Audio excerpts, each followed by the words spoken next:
An update on the ticket sales for AEW All In at London's Wembley Stadium, as over 65,000 tickets have been paid for and sold. Details on how many more tickets are left available. An update as well when it comes to ticket sales for AEW Collision after CM Punk was announced for the premiere episode in Chicago's United Center. Details on that, plus Andrade El Idolo, he's confirmed for Collision, but also, did he turn down creative preparing for his return on the show? Details on that, and Forbidden Door is coming up later on this month, and there are only a handful of tickets left for this big crossover event.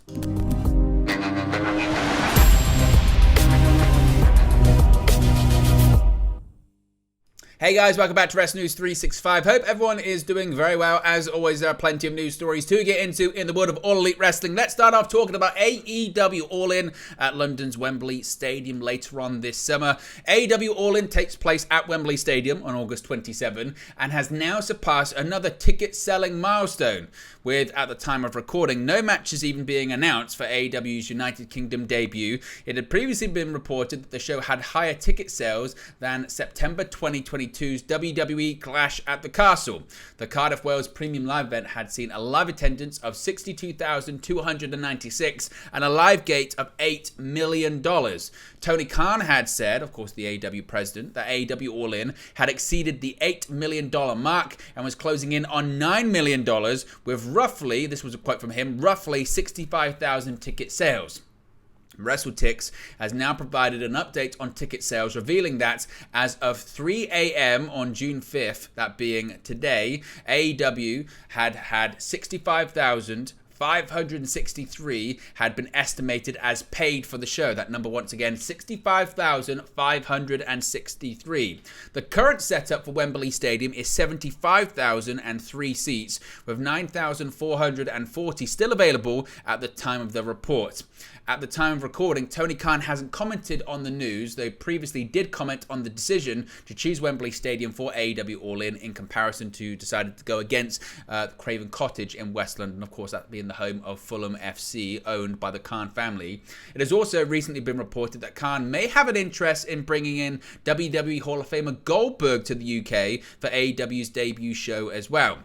Of course, before AEW All In, AEW and New Japan Pro Wrestling's Forbidden Door 2 event takes place on June 25th, later on this month, in Toronto, Ontario, Canada. We are going to have a bit of an update when it comes to ticket sales, when it comes to that as well, especially now that we know that Bryan Danielson is most likely to face off against Kazuchika Okada at the event. So, what are your thoughts on the latest update when it comes to ticket sales? Over 65,000 paid tickets. We've still got around 10,000 or so left to be available. More seats could be opened up as we get closer. And as well, they're closing in on a $9 million gate for the event as well. What number, with this number now being surpassed, what number do you think AEW is going to finish on? Again, at the time of recording, there are no matches that have been announced. So can they get to 80,000, 90,000? What do you think is possible for AEW All In? As always, let me know your thoughts in the comment section below. Sticking with ticket sales, a really interesting update when it comes to the premiere episode of AEW Collision, now that we know as CM Punk is coming back. With CM Punk returning to television for AEW Collision on June 17, an update on ticket sales for the debut show has now emerged. Following AEW President, CEO, Head of Creative and General Manager Tony Khan's announcement of CM Punk's return, it was revealed that around 700 more tickets had been sold in the wake of the news. Now, WrestleTix has had an update on the show, which takes place in the United Center in Chicago on Saturday, June 17. According to WrestleTix, the current setup for the venue is 10,214. As of 9:19 p.m. Eastern on Sunday, June 4th, WrestleTix reports that 8,000 tickets have been distributed. The report goes on to note that 994 tickets were moved since the announcement of CM Punk's debut, or return rather, on AEW Dynamite last week. At the time of the report, 2,214 tickets are available for the show. That is, of course, going to be taking place in, 12 days' time, so not even that far away. In addition to CM Punk, another returning name with the involvement in AEW will be Ace Steel. As previously reported, Steel will be involved in the creative for major angles involving the aforementioned CM Punk as well. What's quite interesting though is, what is the reaction to CM Punk going to be in AEW now that he's going to return? Of course, we know that he's going to be making his return at the United Center in Chicago, in his hometown, for AEW Collision, and Tony Khan, of course, he announced Punk's presence for the show on last week's Dynamite, with the announcement being met with a noticeable mixed reaction from fans in San Diego, California.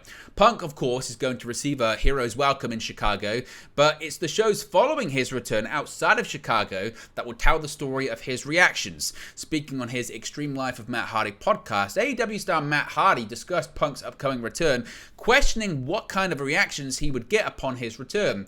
He said, quote, "CM Punk, he is a huge star, so him coming back is a big deal. It's just going to be really interesting to see what kind of reaction he gets. I know when the Young Bucks were in Chicago, they were getting booed out the building. They were polarizing. It's going to be interesting to see how CM Punk's reactions are as well, especially with how smart the All Elite Wrestling fans are." Punk has reportedly taken a liking to a current star, that being Switchblade Jay White, with him expected to be an early opponent for CM Punk upon his return. Now, when it comes to CM Punk as well, with AEW Collision, Matt Hardy has continued to comment on what is maybe the biggest concern of the AEW roster right now, and he's actually revealed that it's the travel schedule. He said, quote, "We shall see. I think more than anything else, people just want to kind of know what their schedule is. When you have a live show on a Wednesday and a live show on a Saturday, that means the travel is going to take you out Tuesday evening, it's going to bring you back Thursday morning, and then Saturday it would take you out Friday evening, work all Saturday, bring you home Sunday morning. So people just want to have an idea of where they're going to land, I think, more than anything else. As far as how we're feeling about that show, honestly, I think people will start determining those feelings once the show starts, I would imagine, and once it starts being produced weekly, I think we'll probably get a good feel of how the show is going to be when it's all said and done. So, reportedly, according to Matt Hardy, that's a big concern of people right now, is this updated travel schedule. Of course, it has been reported that we are going to see a roster split because of AEW Collision, with talent being placed in either Dynamite or Collision, apart from champions and a few notable exceptions as well. But it is going to be interesting, and reportedly how hard or soft that brand split is changing every single day. So of course, if we get any more updates on that, we'll let you know in future videos. Now, one name that has been confirmed for AEW Collision is Andrade El Idolo, and a fascinating report has come out today regarding Andrade actually turning down some creative to hype up his return to All Elite Wrestling television. According to Sean Rossap of Fightful Select, Andrade is headed back to AEW, but it hasn't been without some speed bumps. Fightful Select are reporting that they can confirm that Andrade was at the May 10 AEW Dynamite tapings. Now, originally, Andrade was set to appear in a segment similar to that of Miro and Thunder Rosa, where he'd walk into Tony Khan's office, teasing the impending announcement of AEW Collision. However, Fightful have been told that he didn't want to do that segment, but weren't told why he didn't want to do it. He was also at the May 17 episode of AEW Dynamite and filmed a backstage segment for social media, and is expected to compete on the Collision brand as announced. Andrade is nearing an in-ring return and was working out in the ring ahead of the May 10 Dynamite, but those close to him say that he's insisted that he wasn't physically ready just yet. Things have changed, as he's confirmed for a show in Mexico, we'll get into that in just a second, and was in talks for an event in Puerto Rico in June, but Fightful haven't been told if he's planning on wrestling at the latter or simply just making an appearance. There were rumours that Andrade got surgery in the fall to be ready for the debut of Collision, but Fightful have confirmed that Andrade nor the rest of the AEW roster even knew about Collision or the potential of it at that point, with really the rumours of Collision really starting to hit up at the beginning of this year, or actually around sort of February, March time of this year, so he wouldn't have known when he underwent surgery last year.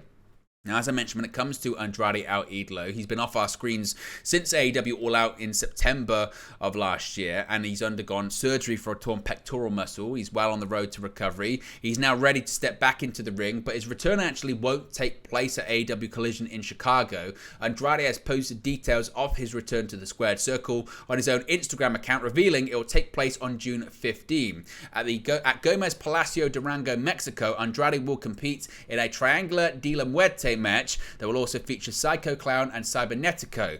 With AEW Collision only being 2 days later, Andrade certainly will be busy and has a busy return planned, for being previously revealed that CM Punk was eager to push Andrade on the new Saturday night show. Andrade has recently spoken about his AEW contract status, revealing that it expires, quote, soon. He made his AEW debut on the June 4, 2021 episode of AEW Dynamite, which is certainly, feels like a lifetime ago, doesn't it, already? That was just coming out of the pandemic, wasn't it? So Again, really interesting to hear him possibly turning down creative. What are your thoughts on him turning down creative, particularly when Miro did it, Thunder Rosa did it, but Andrade didn't want to do it? What are your thoughts on him in AEW moving forward? Do you expect him to leave upon the expiration of his contract? How do you expect him to be featured in AEW Collision? What are your thoughts on his attitude regarding this whole subject? Let me know your thoughts, as always, in the comment section below.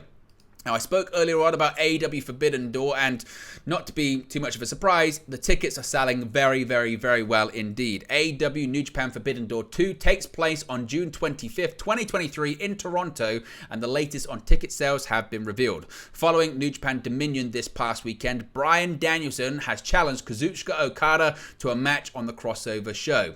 With the victory over Lance Archer, Will Ospreay is also set to face Kenny Omega in a bid to regain the IWGP United States Championship. After his victory, Ospreay made his feelings known about Omega's home territory of Canada apparent in an expletive-laden backstage interview. With the pay-per-view only a few weeks away, the latest ticket sales and figures have been revealed by WrestleTix. According to WrestleTix, the Scotiabank Arena is configured for 12,972 seats. The total number of tickets distributed as of right now, according to the report anyway, is 12,958. This leaves a total of just 14 tickets available. As noted by WrestleTix, all of the standard price seats they added last week sold out, and only official platinum remain, besides resale of course. Tickets available on resale are listed as a total of 1,481. WrestleTix goes on to note that the venue could add 848 seats in the 4 limited view sections if those areas of the venue were opened in full. There's also the opportunity to open up section 104 to add 29 more seats, nearby jib camera permitting. With the hard cam being located in section 108, that section isn't yet open and has the possibility of adding 514 more seats, but certainly tickets are very much limited at this point, with AEW and New Japan lining up for a second very, very successful Forbidden Door event. Of course, it was a hugely successful event for not only AEW but also New Japan Pro Wrestling last year, with the event taking place at the United Center, of course that being the location that the premiere episode of AEW Collision takes place in just a few days' time. But there you go, guys. It's latest AEW news for you. Be sure to smash the like on the like button. Be sure to subscribe bottom right hand corner. As always, let me know your thoughts in the comment section below. Remember, you can join the WN365 roster by clicking that join button, and I'll speak to you again very, very soon.